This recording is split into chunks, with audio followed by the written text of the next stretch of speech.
ചേട്ടാ, കേരളം ഒരു ഇലക്ഷൻ വർഷത്തിലേക്ക് കടക്കുകയാണ്. അപ്പോൾ കേരളം ആകെ പ്രതീക്ഷയോടെ കാത്തിരുന്ന ഒന്നായിരുന്നു ഈ കേന്ദ്ര ബഡ്ജറ്റ്. ബജറ്റ് എന്ന് പറയുന്നത്. പക്ഷേ ബജറ്റിൽ കേരളത്തെ ആകെ തഴഞ്ഞുകൊണ്ടുള്ള ഒരു സമീപനമാണെന്നാണ് കേരളത്തിലെ മാധ്യമങ്ങളൊക്കെ പറയുന്നത്. തീർച്ചയായിട്ടും. ആകെയുള്ളത് ഒരു കടലാമ പ്രജനന കേന്ദ്രങ്ങളിൽ ഒരു വിനോദസഞ്ചാര പാത, അതോടൊപ്പം ചുരുക്കം ഒരു ധാതു ഇടനാഴിയൊക്കെയാണ് പറയപ്പെടുന്നത്. അപ്പോൾ ഈ ഒരു തെരഞ്ഞെടുപ്പ് വർഷത്തെ കേരളത്തിലെ BJP വളരെ പ്രതീക്ഷയോടെയാണ് നോക്കുന്നത്. അപ്പോൾ ഈ ഒരു ബജറ്റ് തിരിച്ചടിയായില്ലേ? തീർച്ചയായിട്ടും ബി ജെ പിയെ സംബന്ധിച്ച് അവരെ രാഷ്ട്രീയമായിട്ട് മറ്റ് മുന്നണികൾക്ക് പറഞ്ഞു തോൽപ്പിക്കാൻ ഉള്ളൊരു വസ്തുത തന്നെയാണ് ഈ ബഡ്ജറ്റിലൂടെ വന്നിരിക്കുന്നത്. ഈ കഴിഞ്ഞ ദിവസം അവരുടെ മാരാർജി ഭവനിൽ അവരിന്നലെ ഈ ബഡ്ജറ്റ് പ്രഖ്യാപനവുമായിട്ട് ബന്ധപ്പെട്ട ഒരു വാർത്ത കാണാനിരിക്കുന്നതിൻ്റെ ഒരു സ്റ്റിൽ ഇന്ന് മനോരമയിൽ വന്നിട്ടുണ്ട്. അതായത് നമ്മുടെ കരമന ജയൻചേട്ടനും രാജീവ് ചന്ദ്രശേഖർ എന്ന അവരുടെ പ്രസിഡൻറ്റും മുരളീധരനും അടങ്ങുന്ന സംഘം അവരുടെ വലിയ വാൾ ടി വിയിൽ ഇങ്ങനെ കണ്ടുകൊണ്ടിരിക്കുമ്പോൾ അവരുടെയൊക്കെ ഓരോ ഭാവം വളരെ നിരാശയാണ്. കാര്യം ഇവിടുത്തെ ഈ സർക്കാരിൻ്റെ അവസാന ബഡ്ജറ്റ് ബാലഗോപാൽ അവതരിപ്പിച്ച് കഴിഞ്ഞപ്പോൾ അതിനകത്തുള്ള ഡീമെറിറ്റ്സിനെ കുറിച്ചും കേന്ദ്രത്തെക്കുറിച്ചും നിങ്ങൾ ആകെപ്പാടെ എപ്പോഴും കുറ്റം പറയുന്നവരാണ് എന്നൊക്കെ പറഞ്ഞിട്ട് ഈ രാജീവ് ചന്ദ്രശേഖരൻ അദ്ദേഹം വളരെ ഭംഗിയായിട്ട് കാര്യങ്ങൾ അവതരിപ്പിക്കുന്ന ഒരു നേതാവാണ്. അത് നമുക്ക് പറയാതിരിക്കാൻ കഴിയില്ല. അദ്ദേഹം ഒരു കോർപ്പറേറ്റ് എന്ന് പറയുന്നത് അവിടെയാണ് നമുക്ക് വ്യക്തമാകുന്നത്. കാര്യം PPT പ്രസൻറ്റേഷൻ എന്ന് പറയുന്നത് പത്രപ്രവർത്തകർക്ക് അവിടെ റിപ്പോർട്ട് ചെയ്യാൻ വന്നവർക്ക് കൃത്യമായിട്ട് നിങ്ങൾ കണ്ടോളൂ എന്തൊക്കെയാണ് കേന്ദ്രം തന്നത്, ഇവിടെ എന്തൊക്കെയാണ് ചിലവാക്കിയത് എന്നൊക്കെ പറഞ്ഞ് അദ്ദേഹം കറക്റ്റായിട്ട് പറഞ്ഞു. അപ്പോൾ കേരളത്തിലെ ബഡ്ജറ്റിനെ കുറ്റം പറഞ്ഞതാണ്. അപ്പോൾ ഇവിടെ കേന്ദ്രം കേരളത്തിന് എന്ത് നൽകുന്നു അതനുസരിച്ച് ഇവർക്ക് വോട്ട് പിടിക്കാൻ പറയാനായി കേന്ദ്രത്തിന് കേന്ദ്രം ഭരിക്കുന്ന BJP ആണ്. BJP കേരളത്തിന് തരുന്നത് ഇന്നതാണ് എന്ന് പറയാനിരിക്കുമ്പോൾ ആണ് സംഭവം. ഇപ്പോൾ ഇന്നലെ ഒന്നുമില്ല. ഈ കടലാമ പ്രചരണം എന്നൊക്കെ പറയുമ്പോൾ അത് എന്താണ് അപ്പോൾ ബ്രിട്ടാസിനെ പോലെയൊക്കെയുള്ള വാക്കസർത്ത് നടത്തുന്ന MP മാരൊക്കെ ഇന്നലെ അടിച്ച വർത്താനം കേട്ട തേങ്ങയും മാങ്ങയും എന്നൊക്കെ പറഞ്ഞൊക്കെയാണ് അടിച്ചിരിക്കുന്നത്. അപ്പോൾ ഇവിടെ BJPയെ സംബന്ധിച്ച് ഇത്തവണ അവരൊരു ട്രയൽ റണ്ണാണ്, വെറും ട്രയൽ റണ്ണല്ല. അവർ വളരെ ഒരു സെമി ഫൈനൽ പോലെ തന്നെയാണ്. കാര്യം അവർക്കിപ്പം സുരേന്ദ്രൻ എന്ന ഒരു നേതാവ്, സുരേന്ദ്രൻ, രാജീവ് ചന്ദ്രശേഖർ, ശോഭാ സുരേന്ദ്രൻ, പിന്നെ എണ്ണം പറഞ്ഞ പ്രഗത്ഭരായ ഒരുപാട് കാൻഡിഡേറ്റ്സ് അവരുടെ പക്കലുണ്ട്. അവർ ചുമ്മാ എല്ലാ തവണയും മത്സരിക്കുന്ന പോലെ അല്ല ഇത്തവണ അവർ മത്സരിക്കുന്നത്.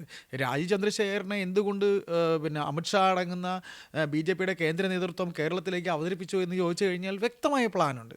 കാര്യം അവരിപ്പോൾ അതായത് ഹിന്ദു വോട്ടാണ് CPMൻ്റെ വോട്ടെന്ന് പറയുന്നത്. ഹിന്ദു വോട്ടിൽ SNDP എന്ന് പറയുന്ന സമുദായത്തിൻ്റെ 26%-ൽ 18% വോട്ടും BJPക്ക് പോയി കഴിഞ്ഞ രീതിയിലാണ് ഈ ലോക്സഭയിൽ നമ്മൾ കണ്ടത്. തദ്ദേശത്തിൽ അത് തിരിച്ച് കോൺഗ്രസ്സിന് പോയി എന്നേ ഉള്ളൂ.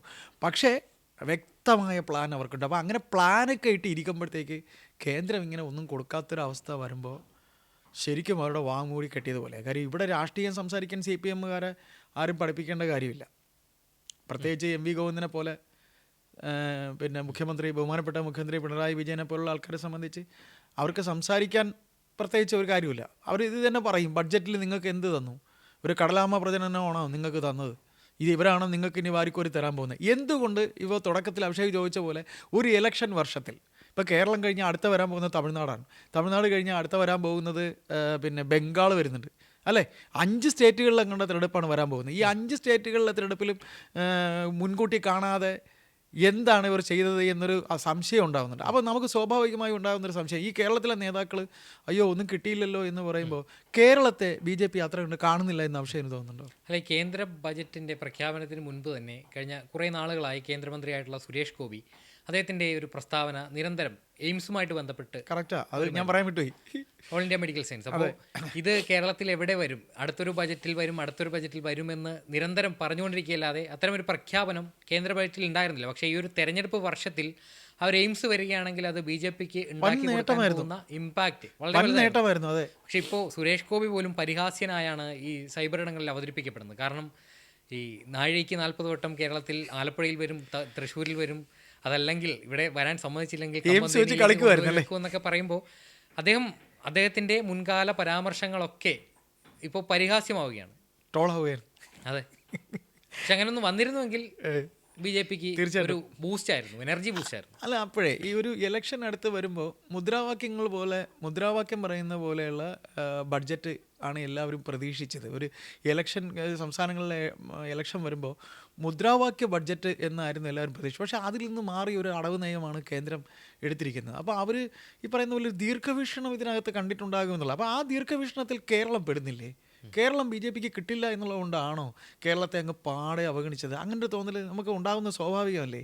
അല്ല, കേരളത്തെ സംബന്ധിച്ച് BJP ഉടനടി ഈ 2026 നടക്കുന്ന നിയമസഭാ തെരഞ്ഞെടുപ്പിൽ കേരളം അങ്ങ് പിടിച്ചെടുക്കാമെന്നുള്ളൊരു അതിമോഹമൊന്നും BJPക്ക് ഉണ്ടെന്ന് തോന്നുന്നില്ല.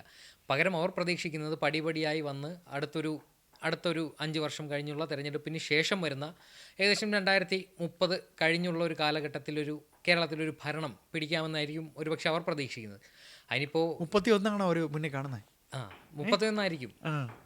അപ്പോൾ അതുകൊണ്ടാണോ അങ്ങനെ ആയിരിക്കുമോ? പക്ഷേ എന്നാലും ഈ പറയുന്ന പോലെ ഈ വർഷം ഒരു 5 പേരെങ്കിലും നിയമസഭയിൽ എത്തത്തക്ക രീതിയിൽ അത്രയും നല്ല നേതാക്കൾ ഇപ്പം അല്ല, ലോക്സഭാ തെരഞ്ഞെടുപ്പുകളിൽ കേരളത്തിലെ പല മണ്ഡലങ്ങളിലും ക്രമാതീതമായിട്ട് വോട്ട് വീതം വർദ്ധിപ്പിക്കാൻ BJPക്ക് സാധിച്ചിട്ടുണ്ട്. അപ്പോൾ ആലപ്പുഴയിൽ ശോഭാ സുരേന്ദ്രൻ നിൽക്കുമ്പോഴാകട്ടെ, ശോഭാ സുരേന്ദ്രൻ ഒരു ക്രൗഡ് പുള്ളറാണ്. നമ്മുടെ ഒരു അയൽവക്കത്തെ ഒരു സ്ത്രീ, നാട്ടിൻപുറത്തെ നമ്മുടെ തൊട്ടടുത്ത വീട്ടിലെ ഒരു സ്ത്രീ എന്ന രീതിയിലാണ് അവർ അവതരിപ്പിക്കപ്പെടുന്നത്. അപ്പോൾ ആലപ്പുഴ കേന്ദ്രീകരിച്ച് അവർ കാലങ്ങളായിട്ട് പ്രവർത്തിച്ചു വരുന്നുണ്ട്. രാജീവ് ചന്ദ്രശേഖർ ആണെങ്കിൽ ഇപ്പോൾ നിയമം BJPയെ സംബന്ധിച്ച് നല്ല വർക്ക് നടക്കുന്നുണ്ടെന്നാണ് പറയുന്നത്. അതെ, അടിത്തട്ടിൽ ഭയങ്കരമായ വർക്ക് നടക്കുന്നുണ്ട്, ഭയങ്കരമായ സർവേ ഒക്കെ നടക്കുന്നുണ്ടെന്നാണ് പറയുന്നത്. പറഞ്ഞോളൂ.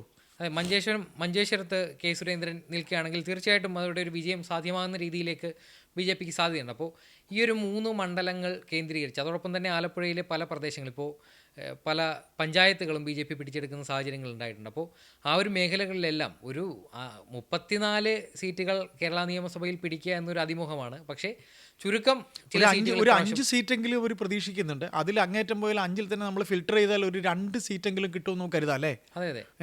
അപ്പോൾ അങ്ങനെ കരുതുമ്പോൾ ഈ കേന്ദ്രത്തിൻ്റെ ഈ ബഡ്ജറ്റ് ഇവർക്കിപ്പോൾ ശരിക്കും അവരുടെ ഒരു വാമൂടി കെട്ടിയതുപോലെയാണ് ഇവർക്ക് തിരിച്ചു പറയാൻ. പക്ഷേ കേന്ദ്ര ബജറ്റിനപ്പുറം പിണറായി വിജയൻ സർക്കാരിൻ്റെ ജനദ്രോഹപരമായ പല സമീപനങ്ങളും ഒരു ഭരണവിരുദ്ധ വികാരം കേരളത്തിലടക്കം ആഞ്ഞടിക്കുന്നുണ്ട്. Anti incumbency.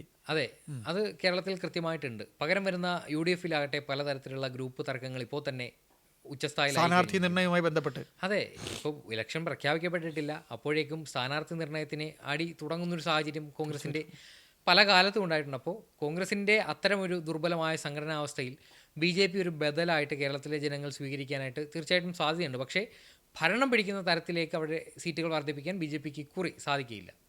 അല്ല, അത് അങ്ങനെ ഈ ഒരു തുടക്കം എന്ന രീതിയിൽ ഇങ്ങനെ ഒരു 2 സീറ്റൊക്കെ ആണെങ്കിലും വരും ഭാവിയിൽ ഒരു മാറ്റം അവർ കാര്യം പ്രാക്ടിക്കലായിട്ട് ഇപ്പം അനൂപ് ആന്റണിയെ പോലെ അല്ലേ, അനിൽ ആന്റണിയെ പോലെ കഴിഞ്ഞ ദിവസങ്ങളിലൊക്കെ ഈ അനൂപ് ആന്റണിയുമായിട്ട് ബന്ധപ്പെട്ട് വരുന്ന കുറേ കാര്യങ്ങളുണ്ട്. അനൂപ് ആന്റണി തിരുവല്ല കേന്ദ്രീകരിച്ച് പ്രവർത്തിക്കുന്ന ഒരാളാണ്. അതെ. പത്തനംതിട്ടക്ക് ഒരു MP ഉണ്ട്, ആന്റോ ആന്റണി. ഞാൻ പറഞ്ഞത് അനൂപ് ആന്റണിയാണ്. അനിൽ ആന്റണിയുടെ മകനാണ്. അനൂപ് ആന്റണി പ്രവർത്തിക്കുന്ന ഒരു രീതി അദ്ദേഹത്തിന് നമ്മുടെ സുരേഷ് ഗോപിക്ക് ഉണ്ടായിരുന്ന പോലെയുള്ള ഒരു പ്രത്യേകത ഈ അനൂപ് ആന്റണിക്കുണ്ട്. പ്രത്യേകിച്ച് കേരള നേതൃത്വമല്ല, പുള്ളിയെ മുൻപോട്ട് നയിക്കുന്നത് കേന്ദ്ര നേതൃത്വമാണ്. അല്ലെങ്കിൽ നരേന്ദ്രമോദിക്ക് ഏറെ താല്പര്യമുള്ള ഒരു യുവ നേതാവാണ് അനൂപ് ആന്റണി. തീർച്ചയായിട്ടും ഡൽഹിയിലെത്തിയാൽ നരേന്ദ്രമോദിയോടൊപ്പം പോയിരുന്ന് സംസാരിക്കാൻ, കേരളത്തിലെ കാര്യങ്ങൾ ചർച്ച ചെയ്യാൻ ഒരു MP-ക്ക് അപ്പുറം ഒരു ജനപ്രതിനിധി പോലും അല്ലാത്ത ഒരു നേതാവാണ്. അപ്പോൾ അത്തരത്തിൽ തിരുവല്ല കേന്ദ്രീകരിച്ച് അനൂപ് ആന്റണി കുറച്ച് നാളുകളായിട്ട് പ്രവർത്തിക്കുന്നുണ്ട്. അപ്പോൾ കഴിഞ്ഞ ദിവസം ഈ പത്തനംതിട്ട ജില്ലയുമായി ബന്ധപ്പെട്ട് എന്തോ ഒരു സംഭവം വരുമ്പോൾ ആന്റോ ആന്റണി പെട്ടെന്ന് അവതരിക്കുന്നു. പക്ഷെ അതിന് 2 ദിവസം മുൻപ് അനൂപ് ആന്റണിയുടെ പേജിലൂടെ ഇക്കാര്യങ്ങളൊക്കെ ജനങ്ങൾ കണ്ടതാണ്. അപ്പോൾ എന്തിനാണ് ഒരു MP ചെയ്യേണ്ട കാര്യങ്ങൾ പോലും ഒരു ജനപ്രതിനിധി പോലും അല്ലാത്ത അനൂപ് ആന്റണി അവിടെ ചെയ്തു വെക്കുന്നുണ്ട് എന്നൊരു ഇമ്പാക്റ്റ്, പ്രത്യേകിച്ച് തിരുവല്ല, പത്തനംതിട്ട ജില്ല ഒരു NRI മണ്ഡലമാണ്. അപ്പോൾ പുറത്തേക്ക് പോകുന്ന ആളുകളാണ് കൂടുതലായിട്ടുള്ള NRIs. അപ്പോൾ അവിടെ ഈ ഒരു യുവാവ് BJPക്ക് ഉയർത്തിക്കാണും, പ്രത്യേകിച്ച് ക്രിസ്ത്യൻ സമുദായത്തിൽ നിന്ന് വരുമ്പോൾ തീർച്ചയായിട്ടും അങ്ങനെയുള്ള രാഷ്ട്രീയ സമവാക്യങ്ങൾ അവിടെ ഒരു BJPക്ക് ഉണ്ടാവാൻ സാധ്യതയുണ്ട്. അതെ തീർച്ചയായിട്ടും. അപ്പോൾ നമ്മൾ ഒരു അനൂപ് ആന്റണി മാത്രമല്ല, നമ്മളിപ്പോൾ നേരത്തെ പറഞ്ഞ ശോഭാ സുരേന്ദ്രനായാലും K സുരേന്ദ്രനായാലും V മുരളീധരനായിരുന്നാലും എണ്ണം പറഞ്ഞ ഇപ്പോൾ കൃഷ്ണദാസിൻ്റെ കാര്യം ഞാൻ ഇപ്പോൾ കഴിഞ്ഞ ദിവസം കേട്ടത് തിരുവനന്തപുരത്ത് കാട്ടാക്കടയിൽ കൃഷ്ണദാസൊക്കെ വളരെ ഇമ്പാക്റ്റ് ഉണ്ടാക്കും എന്നൊക്കെയാണ് പറയുന്നത്. ഇപ്പോൾ CPM-ന് അവർ എടുത്തു പറയുന്നത് ഞങ്ങളുടെ MLA-മാർ പണിയെടുത്തിട്ടുണ്ട്. ഇപ്പോൾ തിരുവനന്തപുരത്ത് ജില്ലാ സെക്രട്ടറി ജോയി പറഞ്ഞത് ഞങ്ങളുടെ MLA-മാർ അവരുടെ മണ്ഡലങ്ങളിൽ പണിയെടുത്തിട്ടുണ്ട്, അതുകൊണ്ട് ഞങ്ങൾക്ക് അങ്ങനെ വലിയ പേടിയൊന്നും ഇല്ല എന്ന് പറയുന്നു. പക്ഷേ എങ്കിലും ഇപ്പോൾ അഭിഷേക് പറഞ്ഞ പോലെ ഈ പറയുന്ന രീതിയിൽ ആൻറ്റി ഇൻകംബൻസി വളരെ വർക്കൗട്ട് ചെയ്യുന്നുണ്ട്. ഇപ്പോൾ നമ്മൾ കഴിഞ്ഞ ദിവസം ഒരു പഴയ ഇടത് ചിന്തകനായ അപ്പുക്കുട്ടൻ വള്ളിക്കുന്നിനെ നമ്മുടെ ചില സുഹൃത്തുക്കൾ കാണാൻ പോയി, നമ്മുടെ ചർച്ചകളിൽ പങ്കെടുക്കുന്ന അപ്പുക്കുട്ടൻ വള്ളിക്കുന്ന്. അപ്പോൾ അദ്ദേഹം പറഞ്ഞത് ഈ ഭരണവിരുദ്ധ വികാരത്തെക്കാൾ ഉപരി, ആൻറ്റി ഇൻകംബൻസിയേക്കാൾ ഉപരി പിണറായി വിജയൻ എന്ന് പറയുന്ന മുഖ്യമന്ത്രിക്കെതിരെയുള്ള ജനങ്ങളുടെ അദ്ദേഹത്തിനോടുള്ള ഇഷ്ടമില്ലായ്മയായിരിക്കും ഈ ഇലക്ഷനിൽ പ്രതിഫലിക്കുന്നത് എന്നാണ്. അപ്പോൾ നമ്മളെന്തായാലും പറഞ്ഞിടത്തേക്ക് നമുക്ക് തിരികെ പോകാം.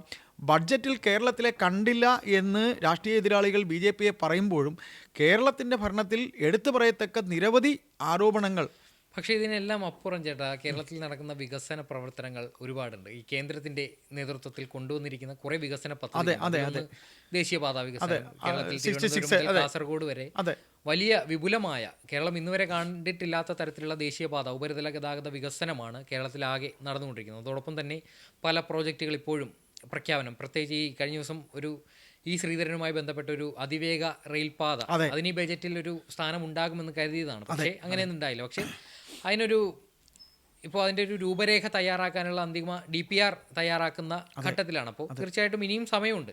അപ്പോൾ ഇത്തരത്തിലുള്ള കാര്യങ്ങൾ, വികസനമാണ് മോദി സർക്കാർ മുന്നോട്ട് വെക്കുന്നൊരു നയം. അത് കേവലം ബജറ്റ് പ്രഖ്യാപനം എന്നതിനപ്പുറം കേരളത്തിൽ കണ്ടുകൊണ്ടിരിക്കുകയാണ് തീർച്ചയായിട്ടും നടക്കുന്ന വികസന പ്രവർത്തനങ്ങൾ. അതാണ് BJPക്ക് മാർക്കിടാൻ പോകുന്നത്. തീർച്ചയായിട്ടും. അതായത് മോദി പറഞ്ഞത് ഇപ്പോഴത്തെ ഈ ഒരു ബഡ്ജറ്റിൽ 2040 കണക്കാക്കിയുള്ള പ്രവർത്തനങ്ങൾക്കുള്ള അടിത്തറയാണ് ഈ ബഡ്ജറ്റ് എന്നാണ് പറഞ്ഞത്. അതായത് വരും തലമുറയ്ക്ക് വേണ്ടിയാണ്, ഇപ്പോൾ ഈ കാണുന്നതിനല്ല എന്നാണ് മോദി ഈ ബഡ്ജറ്റിന് ശേഷം പറഞ്ഞിരിക്കുന്നത്. അപ്പോൾ ഏതായാലും സ്ലോ ആൻഡ് സ്റ്റഡി എന്ന ഒരു ചിന്തയായിരിക്കാം അല്ലേ BJPക്ക് ഇപ്പോൾ കേരളത്തിൽ ഇപ്പോൾ ഒരു ഇലക്ഷൻ വർഷമാണ് വരുന്നതെങ്കിലും മുദ്രാവാക്യ സമാനമായ പ്രഖ്യാപനങ്ങൾ, അതാണ് ഈ ഇലക്ഷൻ പ്രമാണിച്ചുകൊണ്ട് കുറേ മുദ്രാവാക്യം പോലെ പ്രഖ്യാപനങ്ങൾ പറയുമ്പോൾ അത് പ്രതിപക്ഷത്തിന് പറയാനൊരു ആയുധമാകാം.